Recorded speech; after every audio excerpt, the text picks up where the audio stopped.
xeelaa la yaab kale waxaa ka mid a dadyooga qaarkood oo maanta bahashan horta miidiyaha iyo kamaradanna mid kastoo god ku jiray oo waxba garanayn oo sharkiisa laakiin laga nabad galay oo godka cidiba aanay aqoon u tagi jirin ayay intay godkiisa kamaradu ku doonatay ka soo saartay markaasay caalamka ku faafiyay isagoo jaahila mid xasaan la yiraahdo Kenya fadhiya oo waxa weeyaan dariiq cilmi iyo dariiq sharci iyo edeb culimo midna aan lahayn oo faham ba aan shariicadii u lahayn ya waxyaaluhu fatwada waxa kamid wuxuu yiri gaalada xoolahooda waad boobi kartaa buuri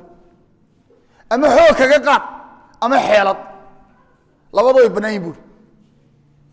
haddaad dhagtaa qaxiso oo taasida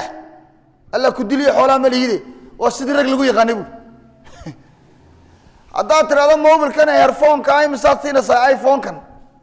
oo yar daadawad tiraahdo soo yaraagade waa iska bixin lacagte u ku dhaw soo wal bari ku taa mobil maxayade armobil lama diiban naga tag xaga noo waar nagu wareerina soconiyo ma xoolo ma nagu mobilka ma naqa oo dafirta buu xeelad kaga qaadana waa jays buu bilaa baan ku dhaarshay waxa uu fiirsada xagee lagu muuminiintu ma burcad ba muslimiintu dad burcada ma beenaan la yaalba ma khawana ma aragtay nabi maxamed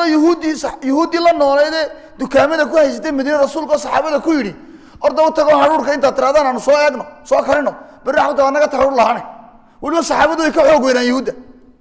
way ka xoog weynaan waana ka adkaayeen biyana uma ka baneen waa ku ka dareeriyay magaalada madiina hadcad ya waa ku madiina ka saaray dareeriyay daqiiqada kuma ay qaadan saxaabada maca dhalik ma hayna saxaabi kum murmay yahuudi kaga murmay maal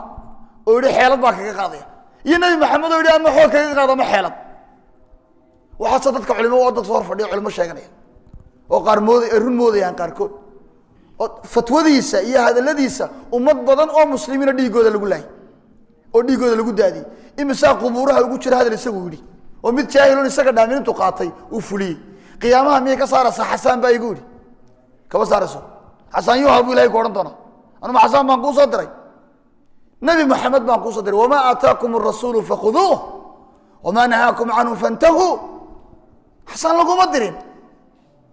قال حسن ما شقينسو قال رسول الله قال الله ما شقينسو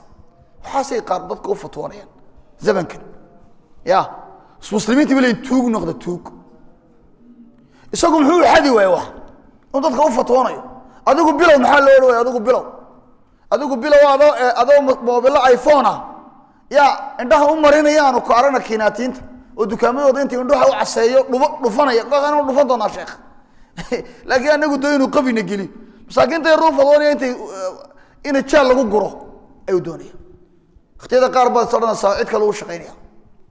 ya wuxuu ku fadhin ninkaas ku hal kaligi ma way badan yihiin kuwa noocaasi kaligi ma waa badan waa kathiir diintu xamaasad iyo gabgab iyo indha adayg iyo qarraf ruma diintu waa cilm indha adayg iyo ismaqiiq iyo uma baahna diintu waxay waa cilm